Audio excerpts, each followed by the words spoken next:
ఎందుకు చెప్తారులేండి. ఈ రోజు ఎవరి మొహం చూసామో ఏమో కానీ మార్నింగ్ నిద్ర లేచినాము, బాగా రెడీ అయినాము.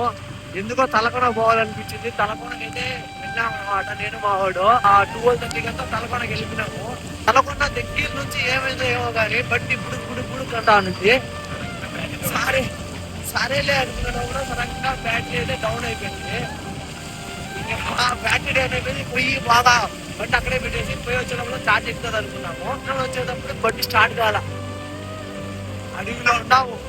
టౌన్కి రావాలన్నా 30 కిలోమీటర్లు రావాలి పక్కన పెట్టి. ఎవరో ఆ దేవుడి దయ వల్ల ఇద్దరు పిల్లలు మాకు హెల్ప్ చేశారు. నా సబ్స్క్రైబర్స్ అంట ట్యాంకింగ్ లో.